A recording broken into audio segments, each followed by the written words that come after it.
Olá, o Conexão Potiguar de hoje conversa com o Dr. Geraldo Ferreira, que é presidente do CIMED. O CIMED que está fazendo uma paralisação aqui no Rio Grande do Norte, sobretudo em relação às políticas da Prefeitura Municipal da cidade de Natal. Dr. Geraldo, obrigado por nos receber.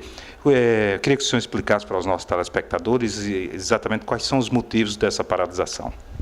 Olha, nós estamos numa campanha procurando, junto aos governos municipal e estadual, condições de trabalho junto à população, salário em dia, que é uma coisa gravíssima, né? A gente vê que a maioria dos profissionais estão com suas contas atrasadas, é um problema grave, os gestores precisam prestar muita atenção nisso, né? A questão do atraso salarial do Estado e da Prefeitura está maltratando muito os seus funcionários.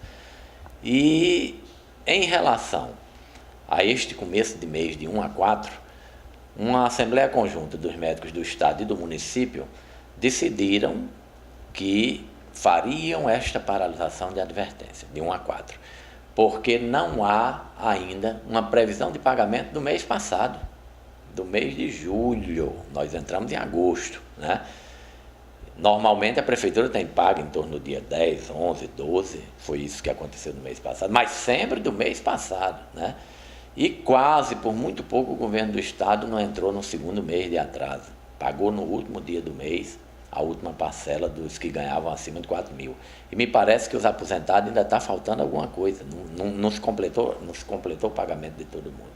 Então, essa paralisação, ela sinaliza para os governos a nossa insatisfação.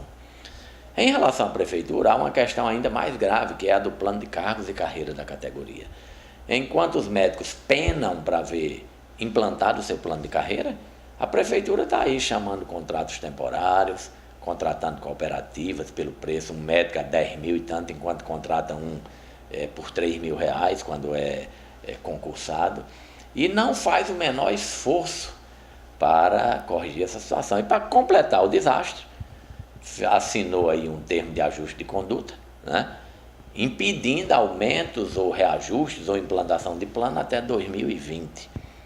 É muito engraçado um negócio desse. Ou seja, na carne dos outros, né? Isso é uma coisa que está sendo muito contestada pela categoria e é o motivo desta paralisação pontual. Nós avisamos que os ambulatórios estão parados, as urgências e emergências se mantêm o atendimento, mas os médicos terão sua escala reduzida e farão os encaminhamentos que não atendam aos critérios de emergência. Uma outra manifestação dos médicos diz respeito ao Fora Barros, as manifestações do ministro da Saúde atual. Queria que o senhor nos atualizasse sobre isso. Nós temos na quinta-feira, no dia 3 de agosto, saindo aqui do Sindicato Médico até o Conselho Regional, saindo da Apodi e indo pela Rio Branco até o Conselho Regional, uma marcha dos médicos. É uma marcha que demonstra nossa insatisfação com a política nacional. É claro que a gente tem a luta junto ao Estado, junto ao município, mas nós sabemos que os recursos são federais. O governo federal é o grande arrecadador e repassa migalhas para os municípios, migalhas para o Estado. Então, a conta dos municípios e do Estado, ela está muito alta, é uma realidade. Nós sabemos que a maioria das prefeituras que deveriam gastar 15%, passam de 20%.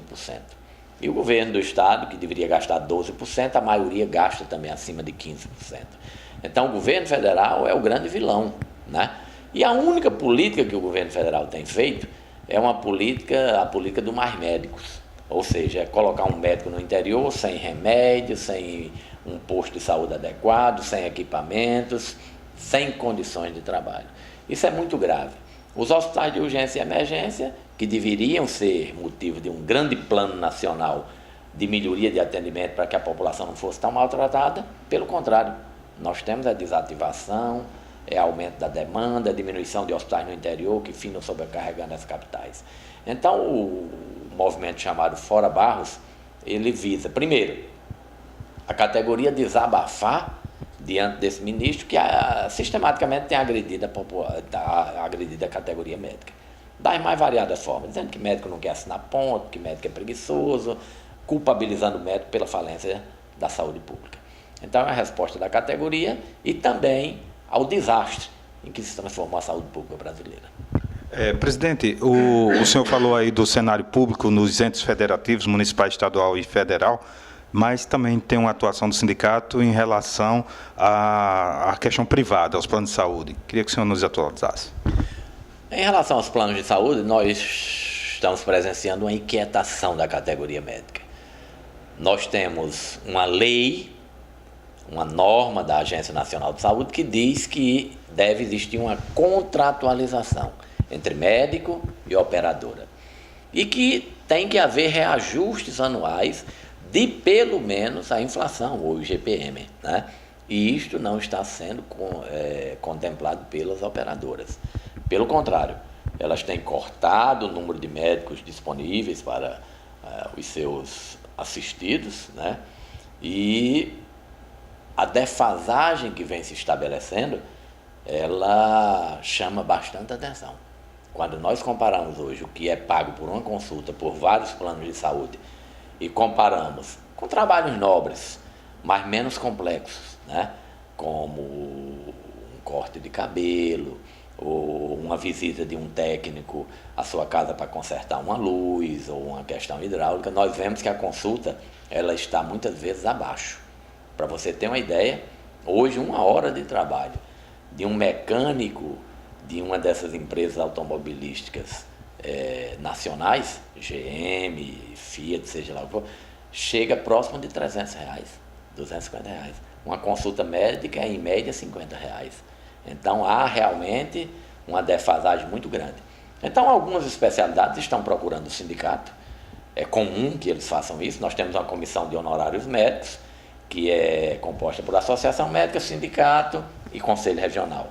A maioria dos eventos são resolvidos nessa comissão, mas quando os impasses aparecem, aí normalmente eles vêm ao sindicato, porque o movimento é sinal de que o movimento vai endurecer, porque quando se trata de paralisações, de suspensões de atendimento, o órgão mais apropriado para isso é o sindicato médico, que representa juridicamente, inclusive, a categoria. Então, nós estamos recebendo ainda hoje também algumas especialidades aqui no Sindicato Médico, onde trataremos de negociações com os planos de saúde, que caso não evoluam adequadamente, podem resultar na paralisação de algumas especialidades em alguns planos de saúde. Doutor Geraldo, mas o que a gente percebe é que a população já reclama do alto valor dos planos que paga aos planos de saúde e, na outra ponta, o médico reclama do baixo valor que recebe.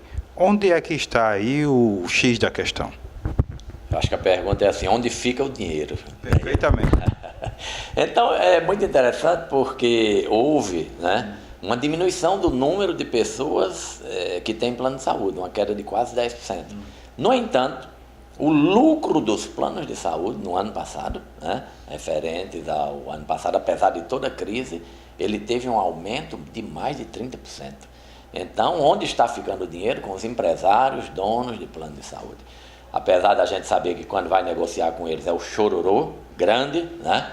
E a gente sabe que realmente as despesas são grandes, os equipamentos, os medicamentos, as próteses, eles têm subido de uma forma assustadora. A inflação na área de saúde, via de regra, é bem superior à inflação normal de alimentos ou de roupa, ou à inflação tradicional de um país.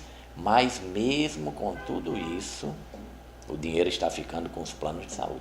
Então, esta mobilização das especialidades visa recompor o honorário médico. É interessante também se saber que, historicamente, nós temos a divisão, vamos dizer, de cada 100% ou de cada R$100. O que é que fica para o médico de uma arrecadação de R$100 de um plano de saúde?